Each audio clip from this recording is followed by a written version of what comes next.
Champions ট্রফির এবারের আসরে সেমিফাইনাল খেলতে হলে নিউজিল্যান্ডের সাথে জয়ের বিকল্প ছিল না টাইগারদের।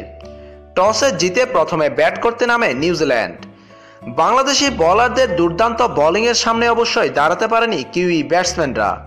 নির্ধারিত 50 ওভার শেষে 265 রান তুলতে সক্ষম হয় তারা। বাংলাদেশের হয়ে দারুণ বোলিং করেন তরুণ অলরাউন্ডার মোসাদ্দেক হোসেন। 3টি উইকেট তুলে নেন তিনি। দ্বিতীয় ইনিংসে বাংলাদেশ ব্যাটিং করতে নেমে টিম সাউদির বোলিং তোপে মাত্র 33 রানে 4 উইকেট হারায়। এরপর দলের বিপদের সময় সাকিব ও মাহমুদুল্লাহ রিয়াদ দলের হাল ধরেন। ঝুটি করেন রেকর্ড সমান 224 রানের। এটি বাংলাদেশ ওয়ানডে ক্রিকেটের সবচেয়ে বেশি রান করা ঝুটি।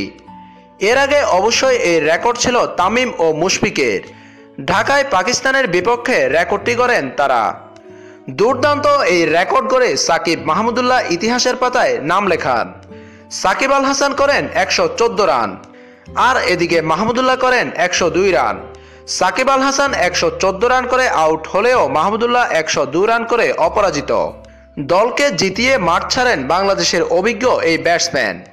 এই জয়ের ফলে সেমিফাইনালের স্বপ্নটি উজ্জ্বল হলো বাংলাদেশের। ইংল্যান্ডের সাথে অস্ট্রেলিয়া হারলে বা ড্র হলে বাংলাদেশ চলে যাবে সেমিফাইনালে। ভক্তদের শুভকামনা রইল তাই টাইগারদের জন্য।